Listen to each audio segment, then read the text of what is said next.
From AI-powered defenses to the rise of zero trust, here's what you need to know about the future of cybersecurity. 2024 has been a pretty crazy year for all things cybersecurity. Whether we're talking about legislative changes for cybersecurity in countries such as Australia or Singapore, to advancements in security tooling capability thanks to AI and machine learning.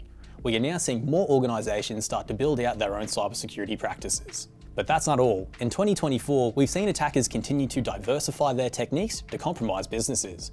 Ransomware has grown even more sophisticated, with threat actors now commodifying it for other cybercriminals to simply rent code and infrastructure to launch their own attacks. Now, SEO poisoning is on the rise, providing another avenue of attack for cybercriminals.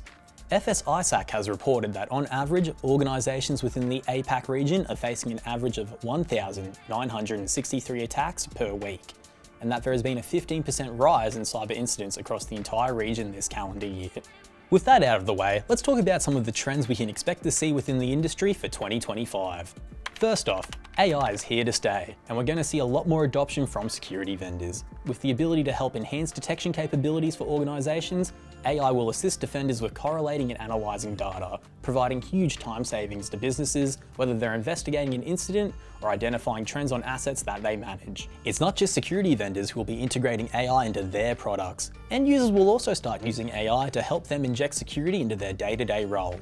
Whether it's using AI to query an organisation's security policies and standards, to analysing suspicious emails to determine whether it's a phishing attempt or not, the adoption of AI by organisations is going to contribute heavily to helping businesses prevent cybersecurity incidents. Defence in depth is back, kind of.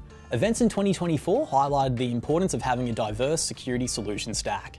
Reliance on just one vendor could see your organisation suffer major downtime if said vendor is to experience a serious outage. 2025, we're going to see organisations start going down the path of evaluating their reliance on sole vendors and what the potential impact to their business could be if said vendor were to experience an outage.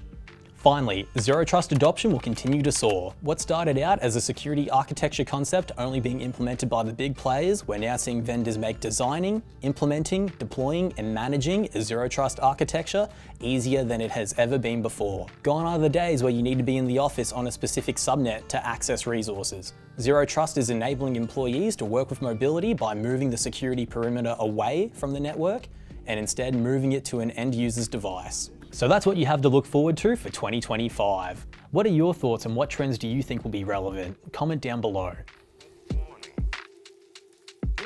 This is only the beginning.